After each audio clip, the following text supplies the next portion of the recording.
Olá, queridos estudantes, bem-vindos para mais um momento do Projeto de Vida. Sou o professor Hélio e estou aqui, com alguém para me ajudar nessa aula de hoje, gente. Eu sou o professor Walterley Freitas, sou professor de inglês, mas hoje eu estou aqui na disciplina de Projeto de Vida. Dando esse apoio. Olha que alegria, gente, professor de filosofia, professor de inglês.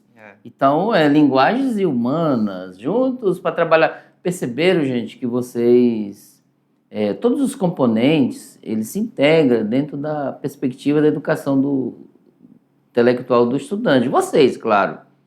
E o Projeto de Vida vem para abarcar isso, né? O eu, o você, no meio desse recheio, né? Dessa gama de conhecimentos de componentes curriculares. Então, vou ter aí convidado, ele está começando com a gente. Ele vai ficar com a gente na mediação tecnológica, tá? Bem-vindo, né, professor? Obrigado, professor. E como o senhor mesmo disse, as disciplinas acabam se integrando, se unindo para levar a melhor educação para os estudantes.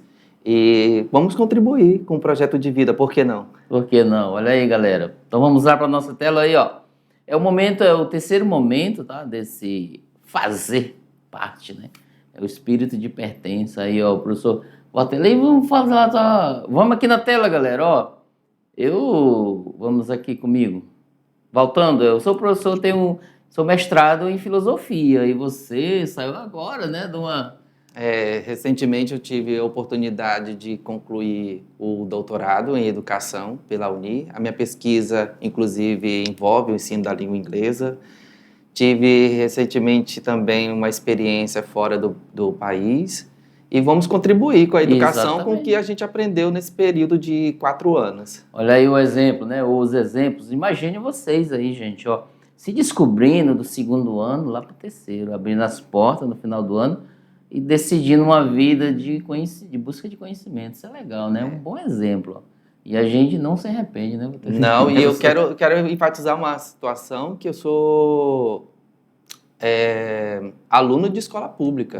Exatamente. Eu estudei toda a minha vida em escola pública, é por isso que eu acredito, né, firmemente na escola, na educação pública do Brasil. E principalmente de Rondônia. Olha só, galera, eu também vim de escola pública e acreditamos em vocês. Eu e o Walterley estamos aqui para dizer para vocês que estamos acreditando, tá?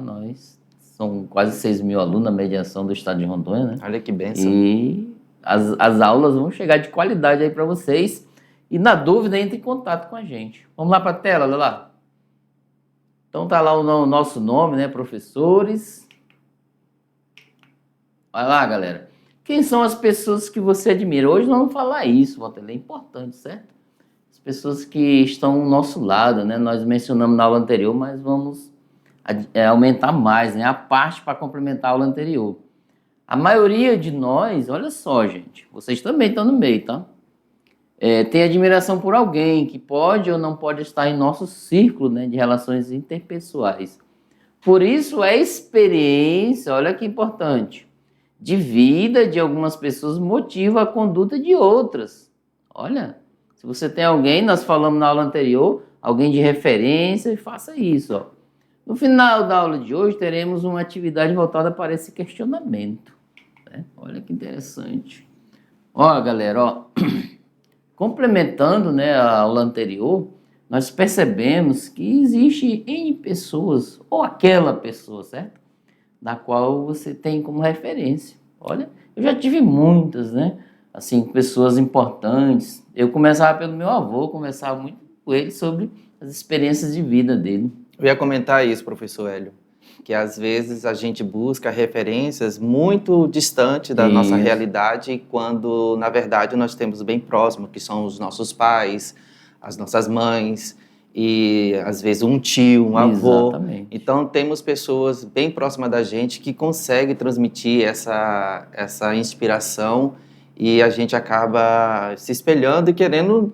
ser igual ou se aproximar dessa questão. Pegar o que é bom, né, que ela oferece, né, às vezes, e ver também o comportamento dela para que a gente possa ter uma referência boa. Vou te dar um exemplo também em casa. Meu pai, ele estudou lá na época do Nordeste, era até o sexto ano. que eles pagavam para o professor ir lá, que naquela época, muito complicado. Na década de 60, de 40. E aí o meu pai, ele estudou por conta, uma pessoa que não foi na faculdade, não terminou o ensino médio, mas buscava conhecimento através de rádios, né, na época, jornais, e notícias, etc. Ao ponto que eu ia fazer no ensino fundamental, meus trabalhos de geografia e história, ele sabia muito. Nossa. Mapas, rios, ele tinha um autodidata nesse sentido. É por isso que eu acredito que a disciplina de projeto de vida é muito importante para levar para os estudantes nesse contexto de perceber as suas habilidades. Às vezes, eu acredito, eu tenho, até falo isso na sala de aula, nosso conhecimento, às vezes, tem que ser provado por um papel que se chama currículo. E o conhecimento, como você mencionou o seu pai, ele tinha um conhecimento riquíssimo. Então, naquela época, óbvio que era uma época diferente, hoje nós temos outra realidade e nós temos que acompanhar essas mudanças, essas novas realidades. Então, é interessante a gente perceber que o conhecimento, a sabedoria, a inteligência, ela não vai estar no papel, mas, infelizmente, a gente precisa comprovar isso. Infelizmente, hoje temos isso. Vamos lá para a tela, só complementando o que nós falamos, né? Olha só, vamos lá. A voz da experiência. Você sabe o que é um provérbio? Eu acho... Tem até professor Hélio, tem até uns provérbios engraçados. Eu tenho até medo de pronunciar, porque às vezes eu tento imitar minha mãe, mas eu não consigo. Ela fala alguns, mas enfim. Pra gente só para lembrar o conceito de que é provérbio. Provérbios são ditos populares que trazem conhecimentos sobre a vida comum. Normalmente são expressões antigas cujos sentidos perduram no tempo. Aí a gente trouxe aqui um para ilustrar. Se queres bom conselho, pede ao homem velho. Exatamente. Provérbio popular. Você conhece outro provérbio, professor Hélio? Existe, eu conheço bastante provérbios. Olha só, galera, isso complementa aquilo que acabamos de falar. Eu também tinha... O meu avô morou um tempo com a gente, o pai da minha mãe. Eu conversava muito com ele, pedia para ele contar as histórias, os fatos, as lendas, olha só, lá do Nordeste, do Ceará. Então, assim, eu sentava com ele e ficava horas e horas ouvindo, né, a experiência de vida dele. Inclusive, eu aprendi um pouco de matemática com ele sobre educação financeira. O pessoal do Nordeste vinha para cá trazer um baú de madeira. Era comum. E uma rede, né, dentro, um tucum, que é a palheira, né? Aí o meu avô, o dinheiro que eu conseguia, eu era pivete, né, forma de falar, eu dava para ele guardar. Quando eu precisava, eu pedia dele. Então, assim, o primeiro banco que eu tive da vida, né, era meu avô. Ele guardava o dinheiro que eu conseguia nos meus trabalhos, né, do dia a dia. E quando eu precisava, eu ia lá com ele, consultar. Então, ele era, assim, a gente criou um elo. Olha só, uma experiência, né? Então, assim, e às vezes, falando ali do conselho, o conselho a gente dá porque é grátis, né? Se fosse bom... Vendia. Se fosse bom, nós íamos vender aqui, né, professor Walterley? Então, é nessa perspectiva, a gente vai aprendendo no nosso dia a dia.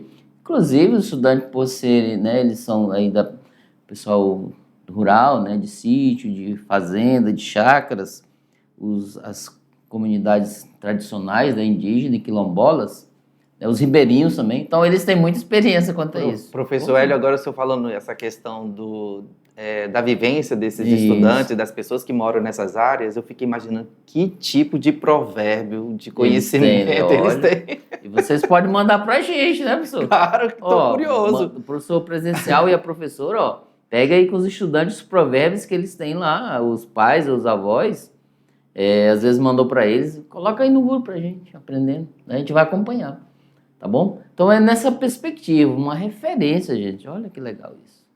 Claro que a decisão final é sua, tá? Mas, como diz os conselhos, né? Vamos lá, a voz da experiência aí, um fato, né? Vamos ler um trecho dessa cartilha lá dos direitos humanos, certo? Das pessoas idosas, o Estatuto do Idoso. A experiência da pessoa idosa tem um valor incomparável. muitas pessoas consideram invisíveis, né? Pessoas que estão isoladas, tem que ficar no canto, já não serve. E pode ser um agente de transformação social.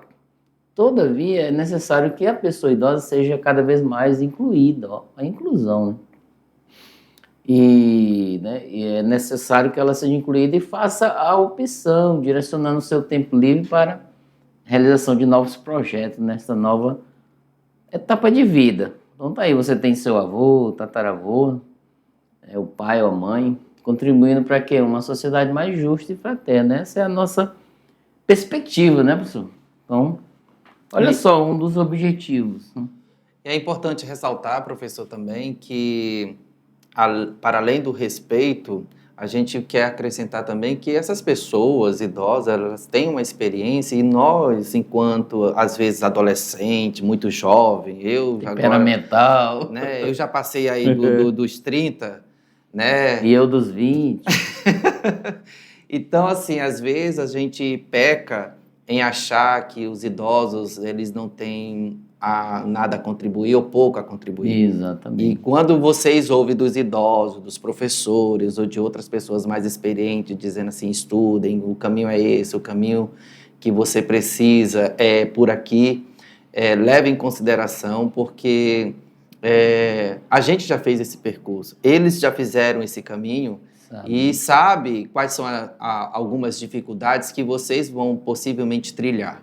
Então é importante essa questão de levar em consideração os conselhos, os provérbios, né, da pessoa idosa, do conhecimento que ela tem, porque isso vai ajudar você a construir o seu próprio caminho, projeto de vida e também sofrer menos. Exatamente.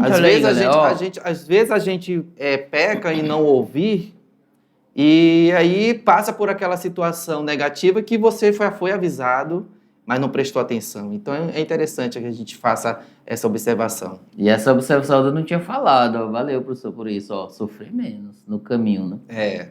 A gente que já passou por isso, a gente sabe algumas dificuldades. Exatamente. Puxando agora para a educação, a gente, enquanto professor, a gente já esteve nesse lugar sentado onde vocês estão agora. Então, a gente sabe quais foram os caminhos que a gente percorreu para chegar nesse momento. O professor Hélio como mestre, eu como doutor, mas a gente sabe que não foi fácil. E principalmente quando a gente mencionou que nós somos de escola pública. Mais trabalhoso ainda. E mais trabalhoso. Enquanto algumas pessoas já estão, cada degrau, a gente tem que dar um salto muito mais elevado. Ok, olha lá, agora com vocês aí, ó. Vamos lá. Agora é com vocês, gente. Vocês agora vão protagonizar, né? E eu quero saber, viu, professor Hélio? Tá o que eles vão trazer pra gente? Colhendo bons conselhos. Gente, é importante ser aberto às novas culturas. Olha só que interessante. Inclusive do idoso, né? Eles têm muito o que oferecer pra gente. Ó. Pode ser cultura digital, né, das comunidades, das faixas etárias, pessoas, ideias, né, que vivem bem. Faça com a turma e o professor uma entrevista com idosos. Olha aí. Interessante. Inclusive, se você tiver dificuldade, vem na escola, às vezes tem alguém, né? Ou em casa, né? Nessa perspectiva aí. Que frequenta a escola, uma pessoa que está em torno aí, que seja idosa. Lembrando que é a partir dos 60 anos. Né? Primeiramente, prepare-se, crie um roteiro, tá? Lembre-se. Já realizou uma entrevista no primeiro ano, você, né? Quem é você, o eu. Agora, no segundo ano, você vai entrevistar alguém de experiência, né? Então, vamos criar um roteirozinho para você. E, por exemplo, aqui, ó. Depois faça perguntas. Quem são seus pais e avós, né? Como e onde foi a infância deles. Então, são referências que vocês vão anotar, gente. Pergunte sobre experiências marcantes, né? Vamos para cá. Então, assim, ó, vem aqui com a gente. Nessa entrevista, vocês vão alinhar, sempre anotar no seu diário de bordo, ou na sua agenda, ou aonde for que você vem anotando desde o primeiro ano, tá? Então é legal você fazer essa linha do tempo dos 3 anos do projeto de vida. Porque vocês às vezes, eu vou ajustar isso para me tomar esse novo rumo. Então, essa atividade é para isso. Você vai conhecer a pessoa que está próxima a você, que oferece experiências, conselhos. E lá na tela, lá, ó, olha lá na tela, tem um material de apoio aí, anexo, para que vocês possam realizar. Tem atividade, né? Tem um ciclo de atividade para que vocês possam trabalhar em sala de aula ou fora, tá? Vamos lá. Então, esse é o momento, né, que estamos aqui. Voltando aqui. Olha aí. Então, pessoal, esse é o momento 3 da nossa aula. O professor deu essa contribuição maravilhosa. Ele vai participar comigo aí até o final, né? Vou sim. As aulas do Projeto de Vida do segundo ano. E tem muito, né, a oferecer para conselhos. Olha só, né? A gente está dizendo para vocês arrumar uma pessoa, né, conselheira, vamos dizer assim, de experiência. Então, o professor está aqui para a gente, tá? Um grande abraço para vocês. Aí o professor quer falar alguma coisa? Não, só quero agradecer e dizer que essa minha estreia, estou muito feliz. Olha aí, bem-vindos, né? Um grande abraço. Tchau, tchau.